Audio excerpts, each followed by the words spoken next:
July is normally a time when the weather is good and you want to be outside. However, instead of doing that, why not stay inside with some new indie games? First up for July is Warspace 2, a 1 to 4 player co-op space shooter with RPG elements, all set within a procedurally generated galaxy. Equip your ship with the latest technology, engage in intense space battles, become a trading powerhouse, and explore a huge galaxy.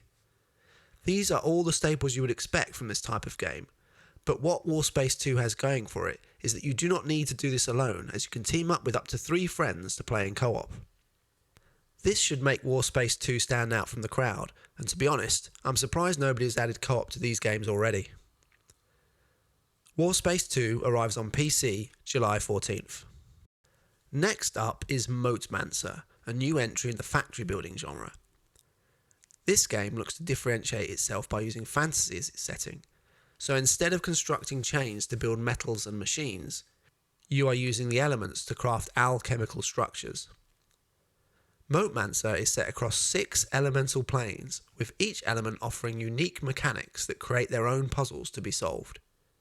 You can combine these elements to create powerful synergistic effects. There is an emphasis on experimentation, with the player being free to combine ingredients to unlock hidden potential.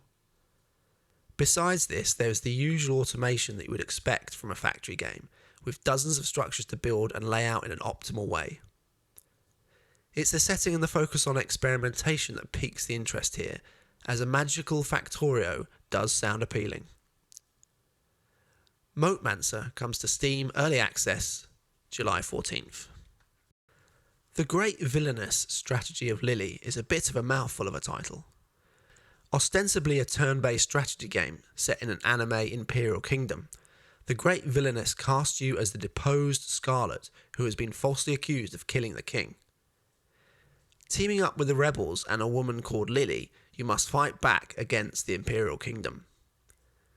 The game takes place on an overworld map with nodes of control that must be captured. Doing so will provide you with more troops, increasing your strength and allowing you to take out the various captains stationed around the Empire. During the turn-based battles, you will have the opportunity to try and capture enemy captains. If successful, you can then choose to have them fight with you, or if you prefer, off them instead.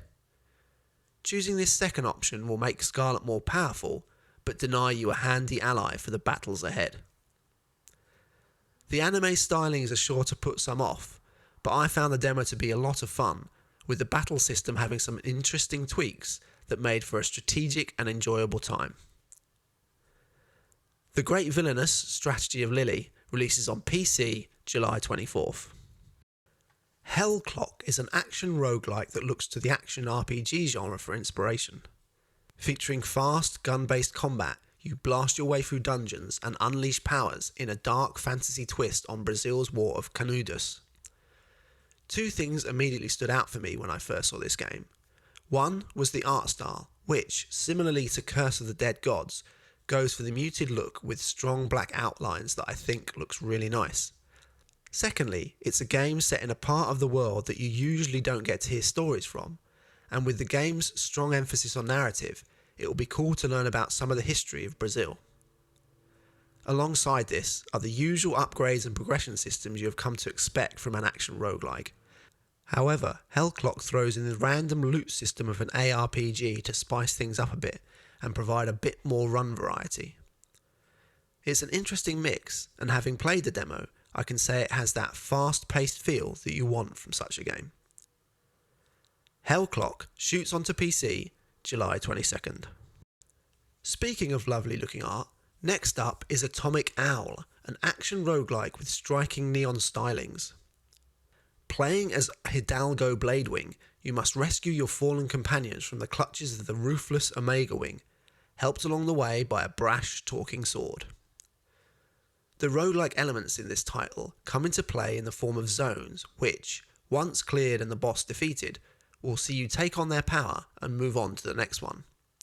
A big draw for me is the art, which is hand-drawn and looks really nice, but combat does look good as well, and in general it reminds me of something that might have come out during the 16-bit era, which appeals to the nostalgic part of me. Atomic Owl flies onto PC July 15th. The stealth tactics genre is one that saw a resurgence under the stewardship of Mimimi Games before their unfortunate demise, but where they once led, others now follow, such as River End Games with their new title, Eriksholm, The Stolen Dream.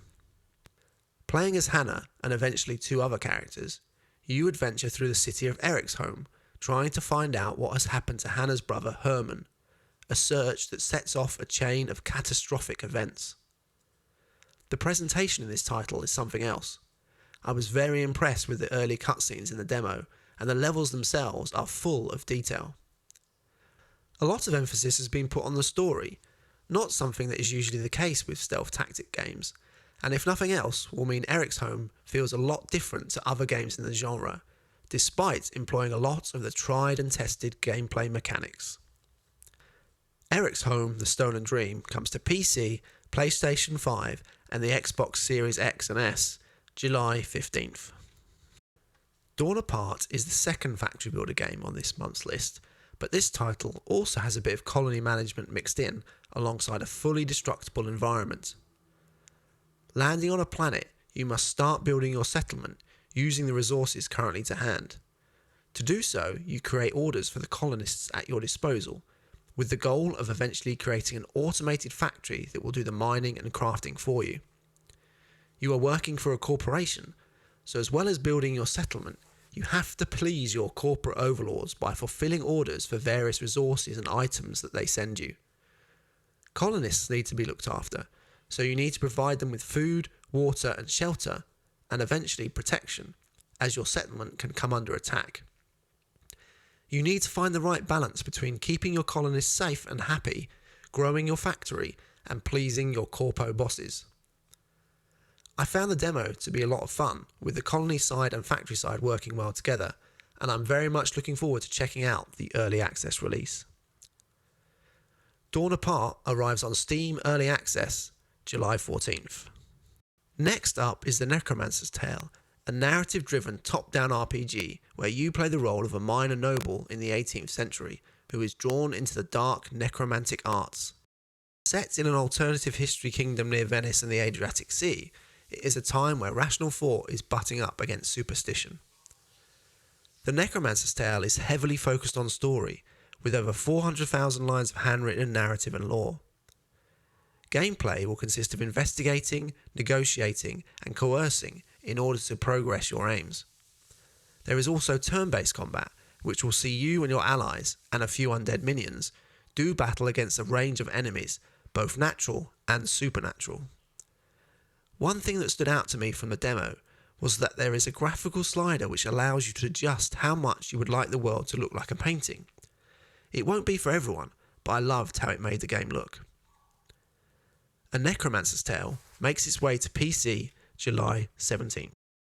Our penultimate title is a game that I have had on my wishlist for a long time.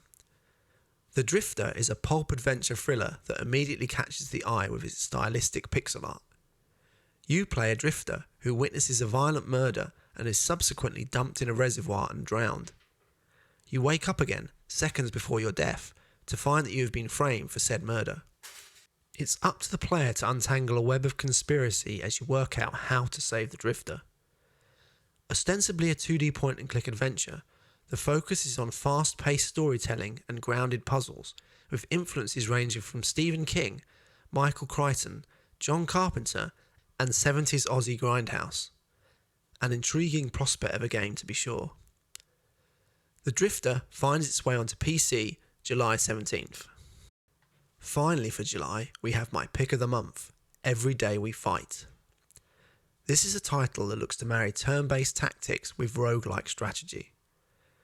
You play a band of resistant fighters caught in a time loop who do battle against an alien invasion that threatens humanity. There are 2 things I want to highlight with this game. The first is that you are free to explore in real time with turn-based combat kicking in when you come across enemies. If you have played Mutineer Zero, you will know what to expect. This freedom allows you to approach battles in the way you want and use stealth to gain an advantage. The other element I want to highlight is that you take control of every shot, a la Phoenix Point. Hit chances are determined by your positioning, aim and reaction time, which will make combat feel very different. Additionally, during combat, as well as standard action points, units will have reflex actions which will allow them to intercept enemy movements, assist allied kills, and to scramble away from enemy fire. This all leads to a more dynamic version of turn-based combat. Meanwhile, the loop mechanic means that if you fall in battle, anything you discovered or unlocked during the current loop will be available in the next one, as well as experience and skills you've unlocked. It all sounds like a really unique take on a turn-based tactics game. Every Day We Fight launches on PC July 10th. That's everything for July. Hopefully there has been a game or two that has piqued your interest from this month's list. As always, let me know in the comments below what your favourite game is and if you think I've missed anything. I hope you enjoyed the video. If you did, please consider liking and subscribing. It really helps me out and I appreciate anyone who takes the time to do so. If this is your first time watching one of my videos, why not check out some of my other ones linked on the screen. Thanks for watching and I'll see you again next time.